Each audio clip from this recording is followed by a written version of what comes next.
साथियों नमस्कार, मैं हूं राजेश शर्मा और आप भारत चक्र न्यूज देख रहे हैं।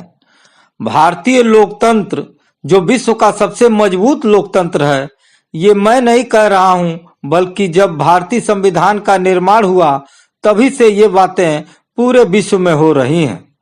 भारत के इस मजबूत लोकतंत्र को जिन लोगों के हाथों में देश की जनता ने दिया, वह इसे बहुत बेहतर तो नहीं कहेंगे, लेकिन बेहतर तरीके से जनता के सामने पेश किया।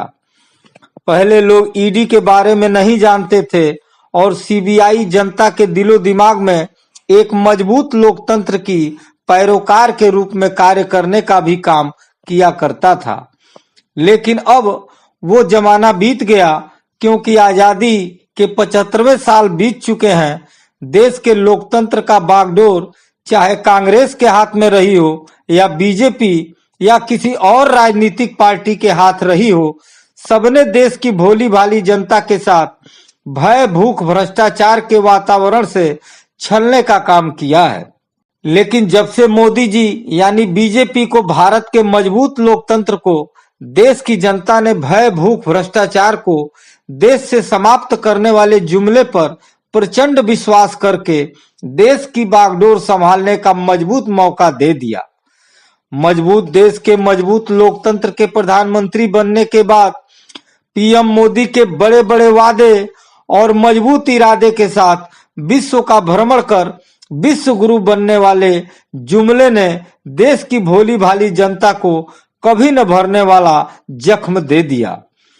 देश की भोली भाली जनता को क्या पता था कि मैं देश की मजबूत लोकतंत्र को जिनके हाथों में सौंप रहे हैं, वह देश की जनता वह देश के लिए इतना बड़ा घातक सिद्ध होगा। लेकिन हद तो तब हो गई जब भारतीय लोकतंत्र की वित्त मंत्री निर्मला सीतारमण पर एक गैंग बनाकर, जिसमें ईडी, सीबीआई, बीजेपी, केई राष्ट्रीय अध्यक्ष आदि द्वारा देश का सबसे बड़ा घोटाला भ्रष्टाचार करने का बेंगलुरु के स्पेशल कोर्ट ने 27 सितंबर को एफआईआर दर्ज करने का आदेश दे दिया और वसूली करने का भी आरोप लगाया है। लेकिन ये कोई आम आदमी नहीं है, यह देश की वित्त मंत्री हैं, और अगर इन पर यह इतने बड़े इल्जाम लगाए गए हैं तो देश की भोली भाली जनता का आखिर क्या होगा। और देश के अब के सबसे ईमानदार प्रधानमंत्री का क्या होगा।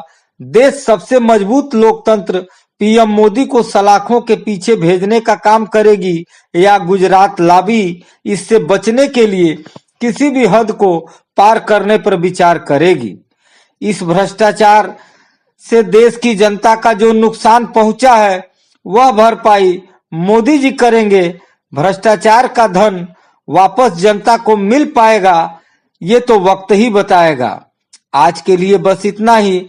कल फिर मिलते हैं देश दुनिया की बड़ी खबरों के साथ। आप देखते रहिए भारत चक्र न्यूज। नमस्कार, जय हिंद।